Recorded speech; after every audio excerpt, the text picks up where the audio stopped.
I stepped into the kitchen, my muscles still aching from a long day of personal training sessions. The aroma of roasted chicken filled the air, but the tension was even thicker. Evelyn, my mother-in-law, stood at the stove, her back rigid as she stirred a pot with unnecessary force. "Jenna, dear," she said without turning around, her voice dripping with false sweetness. "I hope you're not too tired to set the table. Eli works so hard, you know." I bit back a retort. "Of course, Evelyn. Happy to help." As I reached for the plates, Evelyn sked. "Not those, dear. The good china. We're not savages after all." I closed my eyes, counting to 10 before responding. "Right, the good china for a Wednesday night dinner." The front door opened, and Eli's voice called out, "I'm home!" "In here, darling," Evelyn chirped, her entire demeanor changing as her son entered the kitchen. Eli kissed his mother's cheek, then turned to me with a smile that didn't quite reach his eyes. "Hey, babe, how was your day?" Before I could answer, Evelyn interjected, "Oh, Eli, you must be exhausted. Sit down, let me get you a drink." I watched as my husband allowed himself to be fussed over, sinking into a chair at the table I'd just set. "Actually," I said, "I had a great day. I signed on 3 new clients and—" "That's nice, dear," Evelyn interrupted, placing a glass of whiskey in front of Eli. "But let's not bore Eli with talk of your little job. He's had such a long day at the office." Eli took a long sip of his drink, not meeting my eyes. I felt my jaw clench but forced a smile. "You're right, Evelyn. Eli, how was your day?" As Eli launched into a story about a big sale he'd closed, I busied myself helping Evelyn bring the food to the table. Just as we sat down to eat, Evelyn's phone buzzed. "Oh, excuse me," she said, glancing at the screen. "I need to take this. Start without me, dears." She stepped into the hallway, her voice dropping to a whisper. I couldn't make out most of what she was saying, but one phrase came through clear as day. "That gold digger thinks she's fooling us all." My fork clattered against my plate. Eli looked up, concern flashing across his face. "You okay, Jenna?" I nodded, not trusting myself to speak. Evelyn returned moments later, all smiles. "So sorry about that. Now, where were we?" The rest of the dinner passed in a blur. I pushed food around my plate, my appetite gone.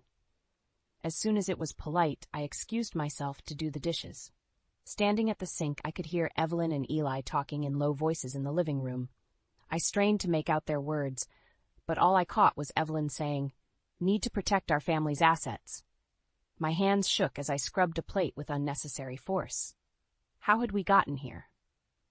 When Eli and I had decided to move in with Evelyn after his father's death, it had seemed like the right thing to do. She was lonely, and we could save money for our own place.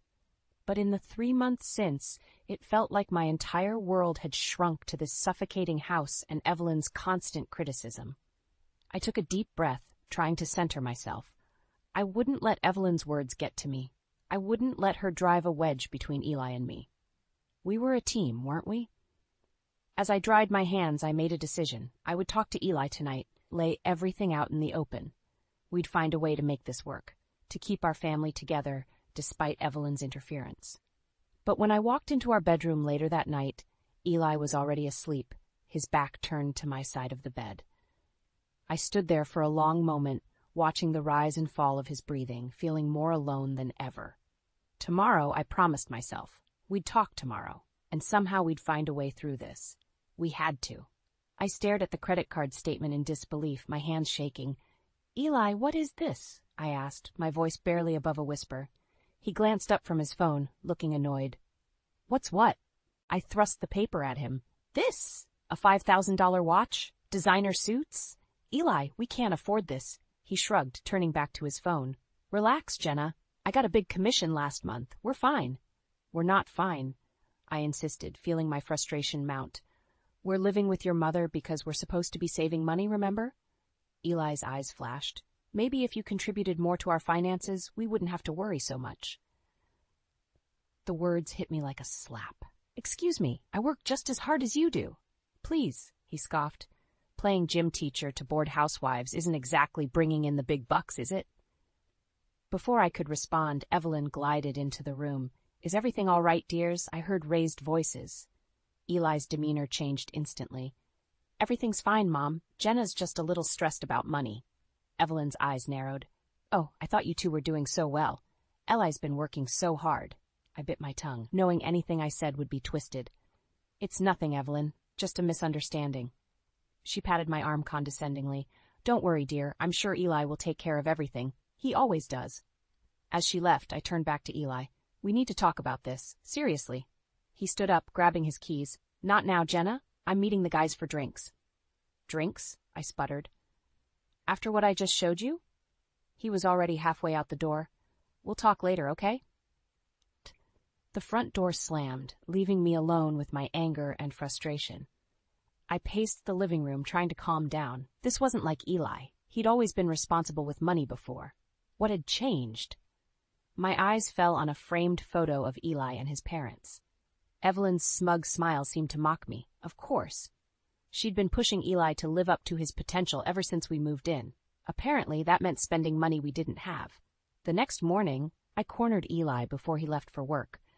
We need to talk about last night. He sighed, checking his watch. Can't this wait? I'm running late. No, it can't, I said firmly. Eli, we're in serious trouble here. These credit card bills, the constant spending, it has to stop. He ran a hand through his hair. What do you want me to say, Jenna? I'm providing for us. Isn't that what you wanted? I want us to be partners, I said, fighting to keep my voice steady. To make decisions together. This isn't you, Eli. What's really going on? For a moment I saw a flicker of the man I married in his eyes. Then Evelyn's voice called from the kitchen. Eli, darling, don't forget your lunch. Just like that, the moment was gone. Eli's face hardened. I have to go. We'll talk about this later. But we didn't. Days passed, and Eli avoided any serious conversation. The credit card bills kept coming, each one worse than the last. I felt like I was drowning, watching helplessly as our future slipped away. Finally, I couldn't take it anymore. I confronted Eli one night after dinner, while Evelyn was out at her book club. This has to stop, I said, laying out all the bills on the coffee table. We're drowning in debt, Eli. And for what? To impress your mother? His face flushed with anger. Don't bring my mother into this. She has nothing to do with it.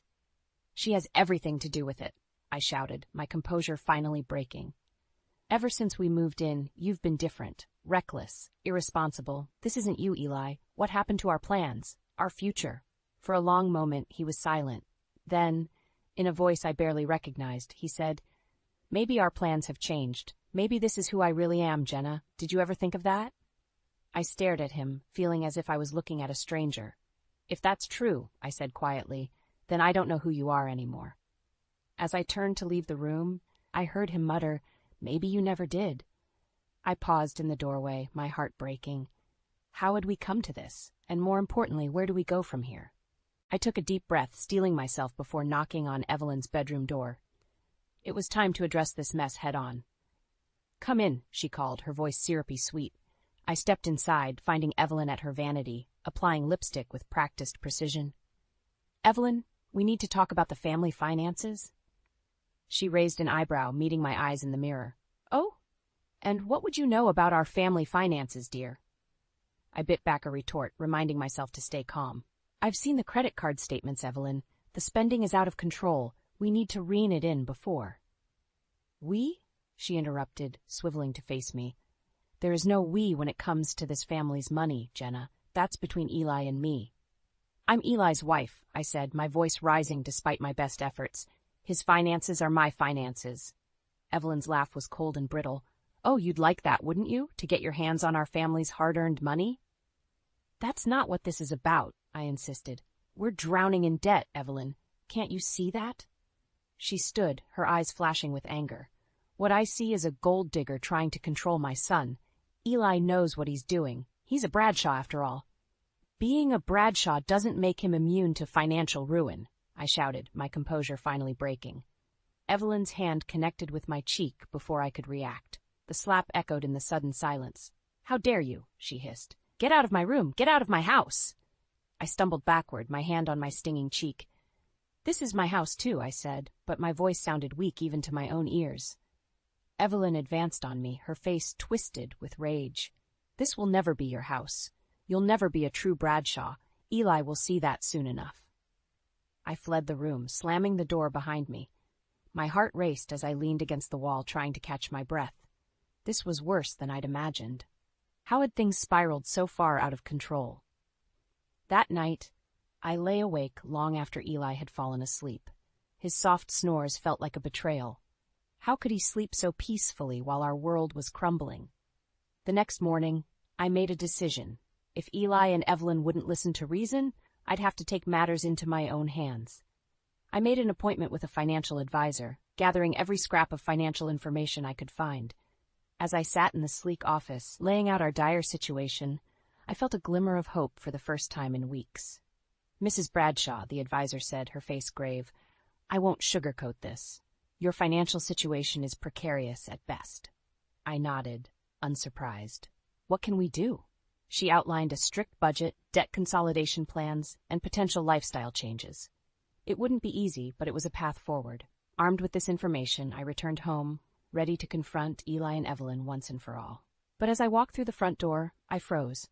Eli and Evelyn sat in the living room, their faces somber. Between them on the coffee table lay a stack of papers. "Jenna," Eli said, his voice oddly flat, "we need to talk." Evelyn's smile was triumphant as she pushed the papers towards me. "It's time to face facts, dear. This marriage isn't working." My hands shook as I picked up the top sheet. Divorce papers, already signed by Eli. I looked at my husband, searching for any sign of the man I'd married. "Eli, what is this?" He couldn't meet my eyes. "I'm sorry, Jenna. Mom's right. This just isn't working anymore." The world seemed to tilt on its axis. I gripped the back of a chair to steady myself. "You're choosing her over me? Over us?" Eli's silence was all the answer I needed. Evelyn stood, placing a hand on Eli's shoulder. "It's for the best, dear. You'll see that in time." I stared at them, this united front against me. In that moment, something inside me hardened. "You want a divorce?" I said, my voice steady despite the turmoil inside. "Fine, you'll get one. But don't think for a second this is over." I turned and walked out, leaving them stunned in my wake. As I closed the door behind me, I felt a strange mix of despair and determination. This wasn't the end, it was just the beginning of a new chapter, one where I'd fight for myself, and only myself. I sat at the kitchen table, staring at the divorce papers before me. The house was eerily quiet. Eli had left for work, and Evelyn was at her weekly bridge game. It was just me and this stack of papers that represented the end of my marriage. My hand trembled as I picked up the pen. Was I really going to do this? Sign away 5 years of my life without a fight? A memory flashed through my mind. Eli and me on our wedding day, full of hope and dreams for our future. What had happened to those two people? The front door opened, startling me. Eli walked in, his tie loosened and his hair disheveled. "Jenna," he said, his voice hoarse. "We need to talk." I gestured to the papers. "I think everything's been said, don't you?" He sat across from me, his eyes red-rimmed. "I'm sorry, I never meant for things to get this bad." "Then why did you sign these?" I asked, my voice cracking despite my efforts to stay calm. Eli ran a hand through his hair. "Mom, she convinced me it was for the best. Said you were only after our money, that you'd leave me once you got what you wanted." I felt like I'd been punched in the gut. "And you believed her, after everything we've been through together?" "I don't know what to believe anymore," he admitted, "but I do know I still love you, Jenna." For a moment, hope fluttered in my chest. Then I remembered the cold calculation in Evelyn's eyes when she handed me these papers. "If you love me, why didn't you stand up to your mother? Why didn't you fight for us?" Eli's silence was deafening. I stood up, suddenly furious. "You know what? I'm done. I'm done being the only one fighting for this marriage. I'm done being treated like an intruder in my own home." I grabbed the pen and scrawled my signature across the bottom of the divorce papers. "There. You're free now, Eli. Free to be the son your mother always wanted." Eli's face crumpled. "Jenna, please. We can work this out." But I was beyond listening. I stormed upstairs and started throwing clothes into a suitcase. Eli followed, pleading with me to stay, to talk things through. His words washed over me, meaningless after months of neglect and betrayal. As I zipped up my suitcase, Evelyn's voice rang out from downstairs. "Eli? Darling, are you home early?" Eli's face paled. "Mom, wait." But Evelyn was already in the doorway, taking in the scene before her. Her eyes narrowed as they landed on my suitcase. "What's going on here?" I shouldered past her, dragging my suitcase behind me. "Congratulations, Evelyn. You got what you wanted. I'm leaving." Evelyn's triumphant smile made my blood boil. It's for the best, dear, you'll see that in time. I whirled to face her. No, Evelyn. What I see is a bitter, manipulative woman who can't stand the thought of her son having a life outside of her control. And you, I turned to Eli, who looked shell-shocked. You're so weak you can't even stand up to your own mother. Evelyn gasped. How dare you? No, how dare you, I interrupted. You've torn apart a marriage because of your own insecurities. I hope you're happy together.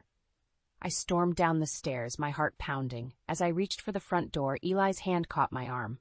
Jenna, please, he begged. Don't go, we can fix this.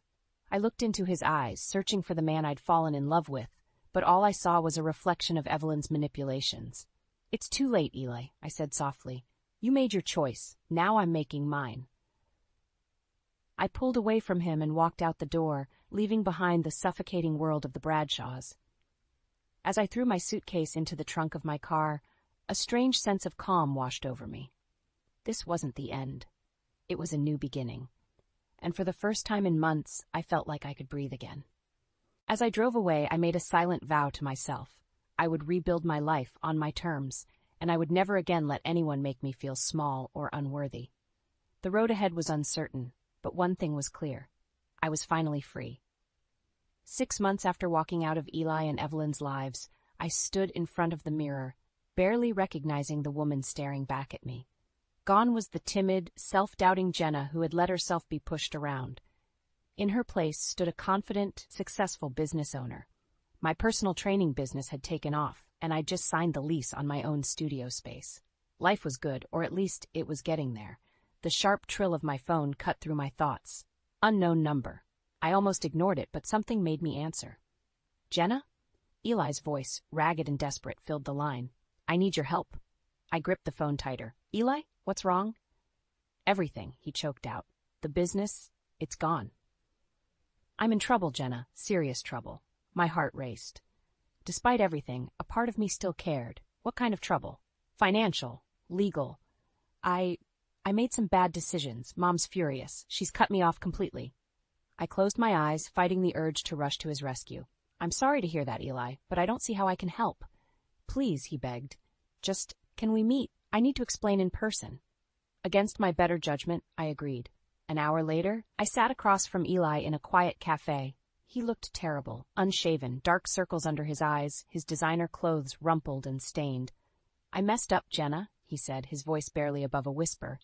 After you left, I threw myself into work, made some risky investments, used company money to cover personal debts. I felt sick. How bad is it?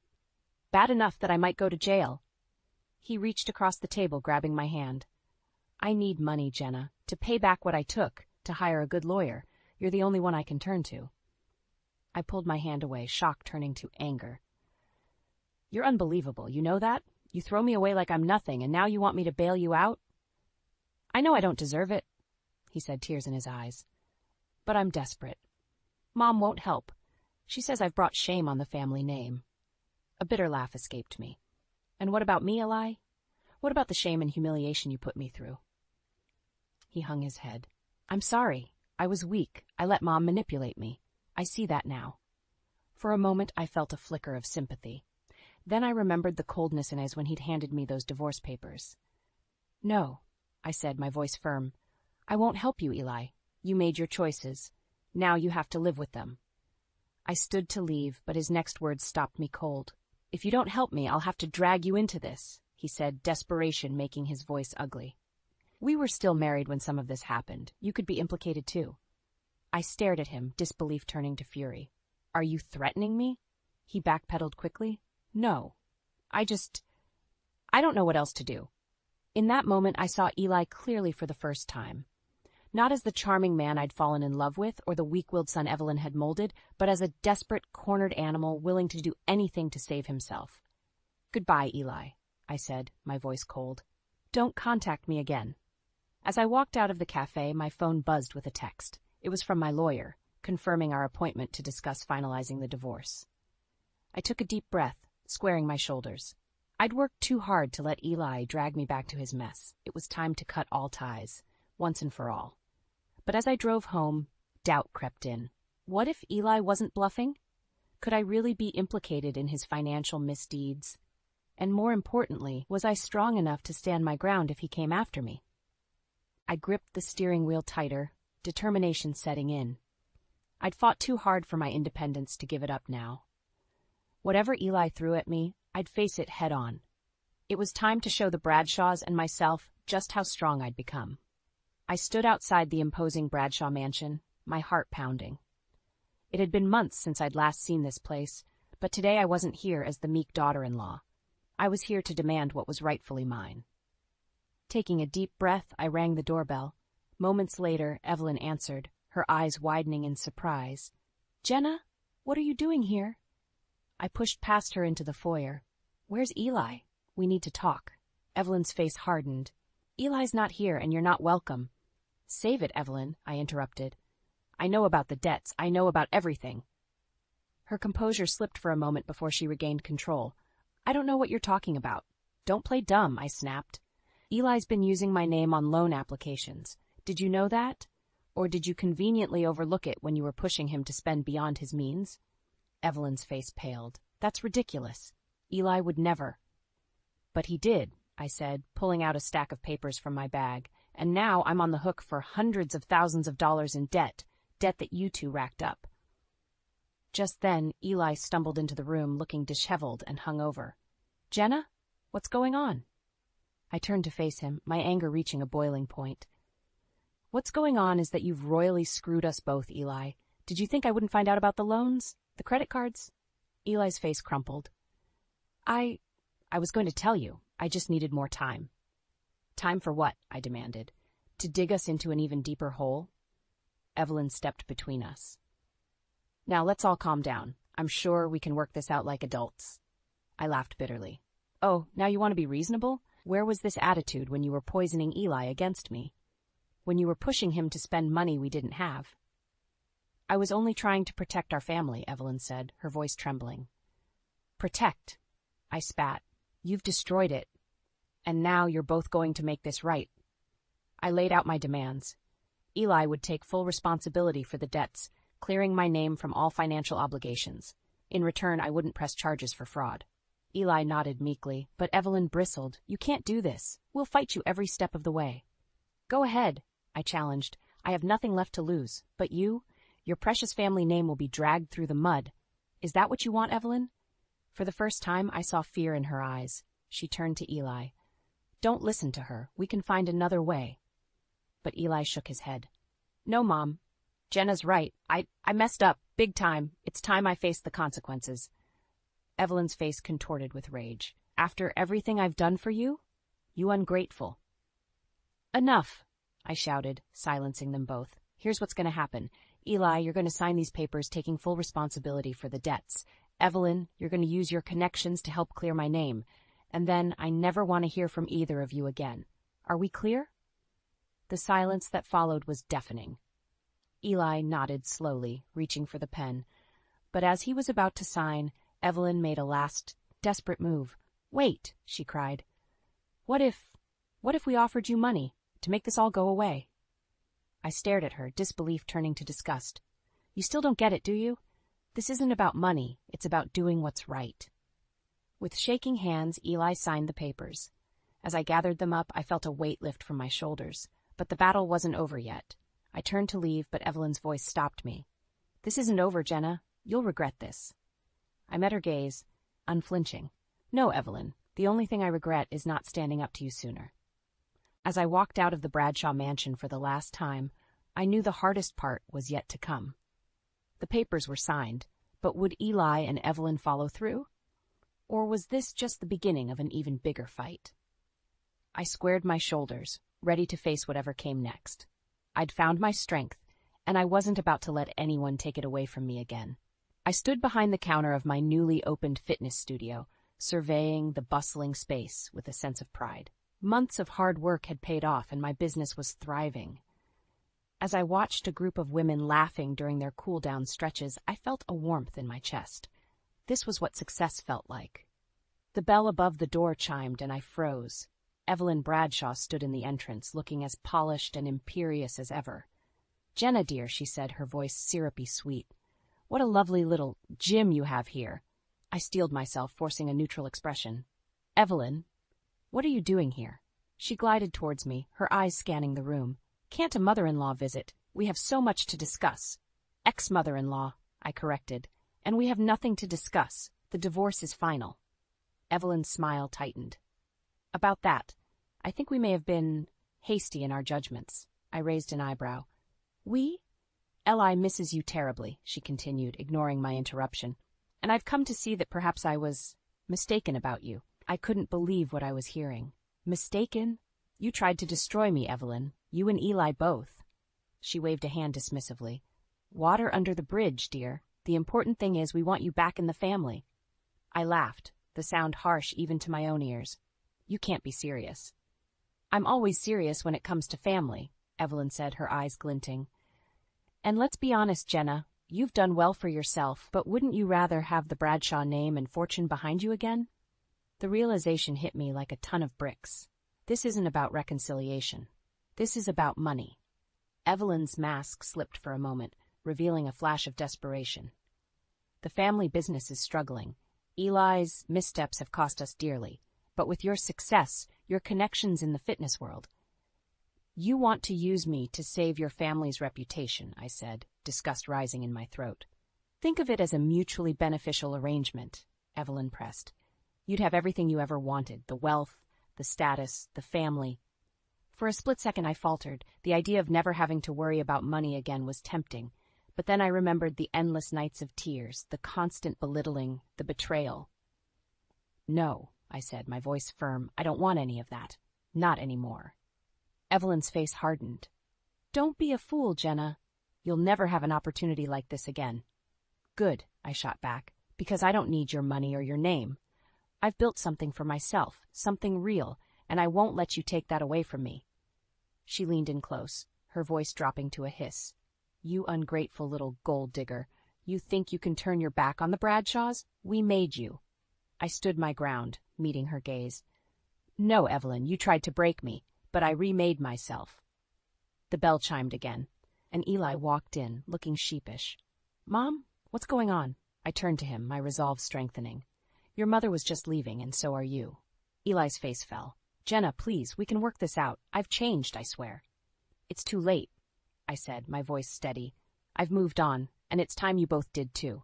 Evelyn grabbed Eli's arm, her face a mask of fury. Come, Eli, we don't need her. We'll find another way.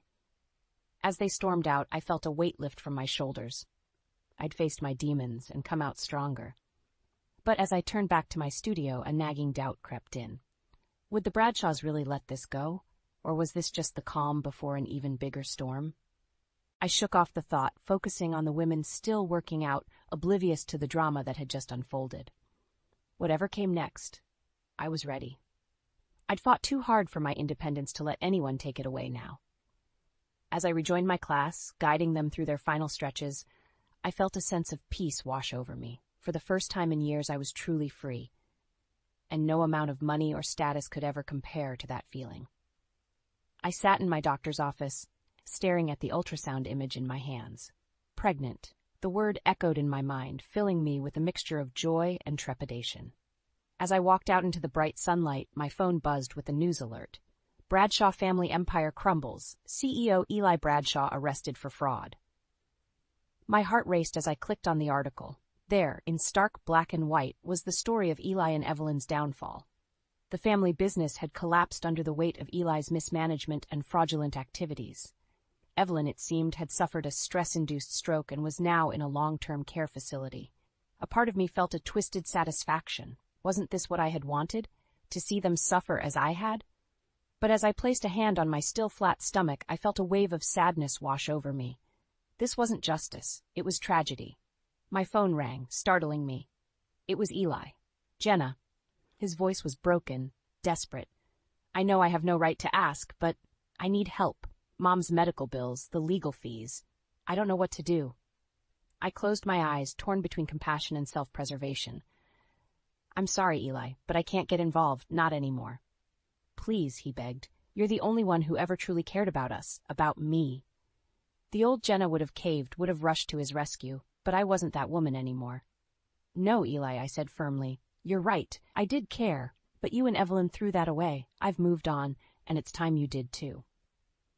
As I ended the call, I felt a weight lift from my shoulders. For so long I had carried the burden of their expectations, their judgments, but now I was free. I walked to the park near my apartment, settling on a bench to watch children play. My hand rested on my stomach, and I thought about the future stretching out before me, a future I had built for myself, brick by brick. Is this seat taken? I looked up to see Mark, my neighbor and friend, smiling down at me. Over the past few months, he had become a constant source of support and laughter in my life. It's all yours, I said, patting the spot next to me. As he sat down, I felt a flutter in my chest that had nothing to do with morning sickness. Mark, I have something to tell you. His eyes met mine, warm and understanding. I'm listening. Taking a deep breath, I shared my news. To my surprise and delight, his face lit up with joy. Jenna, that's wonderful, he exclaimed, taking my hand in his. I know we haven't talked about us, about where this is going, but I want you to know I'm here for you, for both of you if you'll have me. Tears welled up in my eyes as I squeezed his hand. I'd like that, very much. As we sat there planning and dreaming, I thought about the journey that had brought me to this moment. The pain, the betrayal, the struggle to find myself again. But also the strength I had discovered, the resilience I had built. The Bradshaws' world might have crumbled, but mine was just beginning to bloom. And as I looked at Mark, at the future we might build together, I realized that true wealth had nothing to do with money or status. It was about love, trust, and the family we choose for ourselves. My phone buzzed again. Another news alert about the Bradshaws' downfall. But this time, I ignored it. Their story was no longer mine to carry. I had my own story to write now, a new chapter filled with hope and possibility. As Mark and I left the park hand in hand, I felt a sense of peace wash over me. The past was behind me, and the future, full of promise, lay ahead. Whatever challenges came next, I knew I had the strength to face them. Not as Jenna Bradshaw, the scorned wife, but as Jenna, the woman who had reclaimed her life and found her own path to happiness. And that, I realized, was the sweetest revenge of all.